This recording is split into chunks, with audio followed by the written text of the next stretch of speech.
Yadınıza gəlir torpaqlarımız işğal altında olanda nə deyirdi? Deyirdi ki biz son nəfəsimizə qədər döyüşəcəyik, torpaqlarımızı geri qaytaracağıq. Bu sözü biz O deyirdik də. dönəmlərdə mən İndi çox şurada yaxşı xatırlayıram. 2021-ci il idi, səhv eləmirəmsə də, bizim sizinlə çoxlu sayda müzakirələrimiz olmuşdu o dönəmdə də. Demək olar hər həftə bu məsələləri danışırdıq. Sizin də məşhur bir çıxışınız var idi ki, Xocalıya tez zamanda qayıdacağıq. Üzərindən az keçdi. Yəni o zaman bəzi insanlar var idi ki, deyirdilər, hara qayıdırıq, hələ görmürsüz, Rus ordadır, nə bilim nə ordadır. Ancaq göründüyü kimi həqiqətən də Rusu biz necə möhtəşəm bir şəkildə qovduq da, belə demək mümkünsə. Yəni həqiqətən biz bunu zərgər dəqiqliyi ilə elədik. İnşallah ümid eləyək ki, Ukrayna da bunu bacarar. Rus Bey, 100% buna heç kimin şübhəsi olmasın. Bax, indi siz dediniz ki, Ukraynada müharibənin davam etməsinə dözümlü yanaşanların sayı artıb. Ukrayna bu günləri görür ki, riyakarcasına, şərəfsizcəsinə deyir ki, biz Ukraynalılarla qardaşıq, amma qardaşın evini dağıdır, qardaşın övladını öldürür, qardaşın, necə deyərlər, o iş yerini, belə deyək, külə çevirir. Belə qardaşlıq olur. Bu ola bilsin Putinin belə deyək də olmayan ağlı ilə belə qardaşlıq var, amma normal insan təfəkkürü ilə belə qardaşlıq olmur. Ukraynalılar da artıq çox gözəl başa düşürlər ki, bunlar heç vaxt adam olmayıblar. Bunlar həyatı boyu, o belə deyək, bu günləri SSR-dən nəyə qədər danışırlar? Yenə də mərkəz Moskva olmaq şərti ilə oturacaqlar, ayaqlarının üstünə aşıracaqlar və bütün güya ağıllarında olmayan ağlı ilə 15 respublika çalışacaq və bunlar üçün belə deyək də xam mal bazası olacaq. Həyatı boyu haram yiyən olublar, üzr istəyirəm o müftəxor olublar.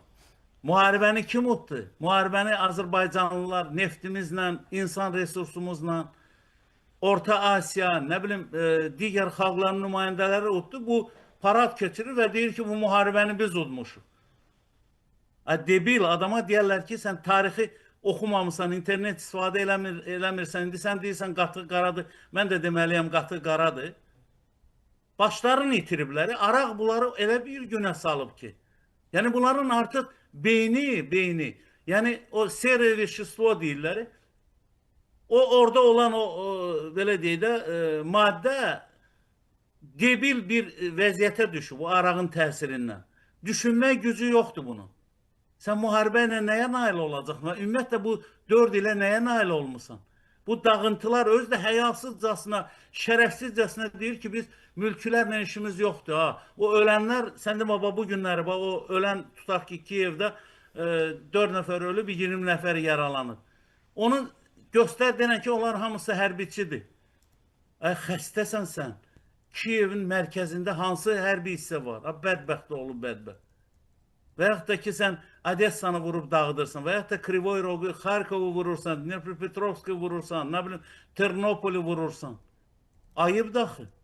Bunlar debil danışırlar, biz də ağzımızı açıb baxırıq. İndi baxıram bu günləri yenə də o Azərbaycan mediasının belə deyək, gündəmindən düşməyən Markovlar, Karotçenkalar yenə də xoda salınıb bırakıblar Putin tərəfindən ki, danışın.